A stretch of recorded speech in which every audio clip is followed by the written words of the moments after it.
મનુ શત્રુપાને ત્યાં 3 કન્યાઓ, આકુતિ, દેવહૂતિ, પ્રસૂતિ. દેવહૂતિની કથા આપણે સાંભળી.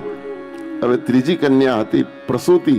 પ્રસૂતિ માનવી દક્ષ મહારાજ સાથે પરણાવ્યા છે.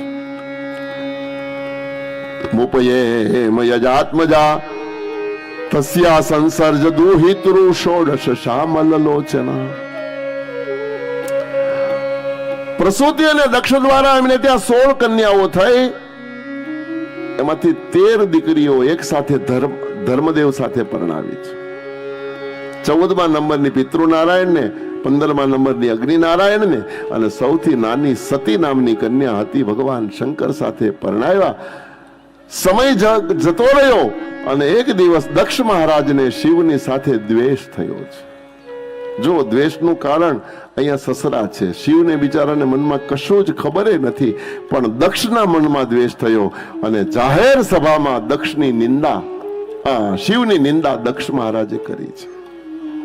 અનેક શબ્દો જ્યારે દક્ષ મહારાજ બોલ્યો ત્યારે ભગવાન શિવના ગણ નંદી બાજુમાં બેઠા હતા, સહન ન કરી શક્યા. નંદીએ શ્રાપ આપી દીધો કે હે દક્ષ, ક્યારનો તું મારા મહાદેવની નિંદા કરે છે? હવે હદ થાય છે. હું તને શ્રાપ આપું છું, જે મોઢેથી તે મહાદેવની નિંદા કરીને એ તારું મસ્તક કપાઈ જશે. જા, મારો શ્રાપ છે. હાહાકાર મચી ગયો. ઋષિઓ બધા ગમગીન થઈ ગયા. વાતાવરણ બધું કલુષિત થઈ ગયું. દક્ષ મહારાજ દ્વેષ મનમાં લઈ અને ઘરે ગયો અને એને હરિદ્વારની બાજુમાં કનખલમાં વાજપેયી યજ્ઞનું આયોજન કર્યું. અને ખાસ આયોજન શંકરનું અપમાન કરવા માટે કર્યું છે. મને કહી દેવા દો, દ્વેષ રાખીને આ સંસારમાં કોઈ યજ્ઞ કરે એનો યજ્ઞ ક્યારેય સફળ થતો નથી. દ્વેષ રાખીને યજ્ઞ કરે એને ક્યારેય યજ્ઞ કહેવાતો નથી. એને તો હોળી કહેવાય. મારી ભાષામાં કહું છું, યજ્ઞ કરવા માટે ત્યાગની વૃત્તિ મનમાં, જેના 100% મગજમાં ત્યાગ હોય અને સંપૂર્ણ શ્રદ્ધા હોય અને પછી આહુતિ આપે એને યજ્ઞ કહેવાય. પણ બીજાને અપમાનિત કરવા માટે અથવા તો દેખાડો કરવા માટે અથવા તો કંઈ પણ દ્વેષ રાખીને કરવામાં આવે એને યજ્ઞ કહેવાતો પણ નથી ને એ યજ્ઞ પૂરો થતો પણ નથી. દક્ષ મહારાજે બધાને નિમંત્રણ આપ્યા, મહાદેવને નિમંત્રણ ન મોકલાયું. સતીને આ વાતની ખબર પડી. સતીએ મહાદેવને કીધું કે મારા પિતા યજ્ઞ કરે ને હું અહીંયા બેઠી, આપણે ચાલો જઈએ. ભગવાન શંકરે કીધું આપણે જઈએ, પણ આપણને નિમંત્રણ પણ મળવું જોઈએ. આવ નહીં આદર નહીં, નહીં નહીં નો માને, એ ઘર કદી ન જઈએ ભલે કંચન વર્ષે મેં. પર ઘરના પકવાનની કદી ન કરવી આશ, ઘરના સુખા રોટલા એમાં હોય મીઠાશ. સમજાવવાની કોશિશ પણ સતી સમજવા તૈયાર નથી. સતીએ પોતાનું શાસ્ત્ર કાઢ્યું કે તમારે ના હોય તો કઈ નહીં, મને જવા દો. ભગવાન શંકરે કીધું કે રોકવા વાળો હું કોણ, ખુશીથી તમે જઈ શકો છો. ગણોને સાથે મોકલ્યા. સતીને લઈ અને કનખલમાં આવ્યા. યજ્ઞશાળામાં સતીએ પ્રવેશ કર્યો. મધ્યકુંડ ઉપર દક્ષ મહારાજ આહુતિઓ આપતો તો સતીને આવતી જોઈ અને દક્ષ મોઢું ફેરવી ગયો. પાસે જઈને સતીએ પ્રણામ કર્યા. પિતાજી, આપની સૌથી નાની લાડકી સતી પ્રણામ કરે છે. દક્ષ મહારાજે સામું પણ ન જોયું. બીજી વખત, ત્રીજી વખત મોઢું ફેરવ્યું. એ વખતે સતીને ભયંકરતાનો ખ્યાલ આવ્યો કે ઓ મારા સ્વામીનાથ મને સાચું કહેતા હતા, મારે અહીંયા આવવાની જરૂર શું હતી. ત્યાંથી પતિ આજ્ઞા વિરુદ્ધ નીકળી છે ને અહીંયા પિતાજી સ્વીકારવા તૈયાર નથી. કહો હવે સતીના માટે કયો રસ્તો બચ્યો? યજ્ઞશાળામાં સતી ઘૂમવા લાગ્યા છે, પણ એમાં ઈશાનમાં દ્રષ્ટિ ગઈ તો ઈશાન ખૂણો ખાલી હતો. ઈશાન મહાદેવનું સ્થાન, ઈશાન મહાદેવનું નામ, અને કોઈ પણ જગ્યાએ કોઈ પણ દેવનો યજ્ઞ ઈશાન ખૂણામાં મહાદેવનું રિઝર્વ સ્થાન છે, બેસાડવા જ પડે.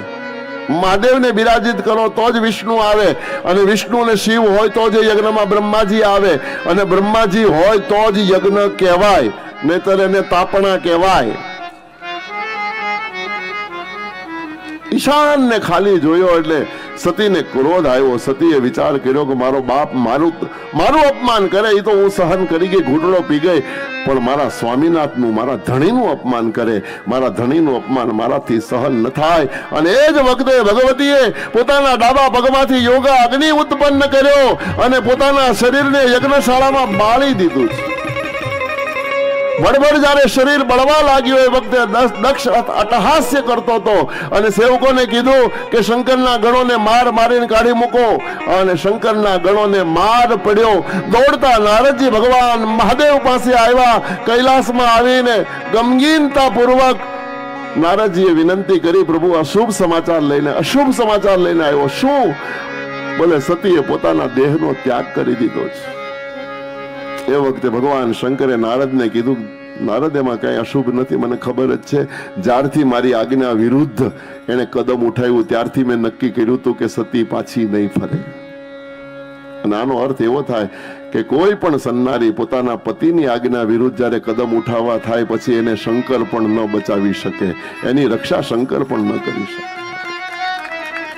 પણ પાછળના શબ્દોમાં નારદજીના મુખેથી શબ્દો નીકળ્યા, દક્ષના ગણોએ તમારા ગણોને માર માર્યો, શંકરના ગણોને માર પડ્યો. એ શબ્દ ભગવાન શંકર સહન ન કરી શક્યા.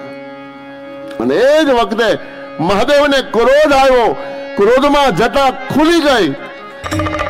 ભગવાન શંકરે તાંડવ કર્યું અને શરીરને તોડવા માટે વિષ્ણુ નારાયણે ચક્રને મૂકવું પડ્યું. અંગના ટુકડા કરે. જ્યાં સુધી એના હાથમાં અંગ હશે ત્યાં સુધી ભોળિયો સ્થિર નહીં થાય. 51 જગ્યાઓ પર માં ભગવતીના અંગના ટુકડા પડ્યા.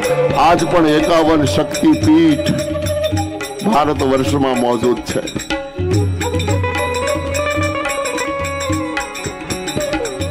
ભગવાન શંકરની આગળ દેવતાઓએ, ઋષિ મુનિઓએ વિનંતી કરી, પ્રભુ દક્ષને જીવિત કરો. અને એ વખતે દક્ષ મહાદેવે સેવકોને કીધું, બકરાનું મસ્તક લઈ આવો. બકરાનું મસ્તક લાવ્યા. દક્ષ મહારાજના ધડ સાથે મહાદેવે ફિટ કર્યું અને દક્ષને જીવિત કર્યો. દક્ષે પ્રભુની સ્તુતિ કરી.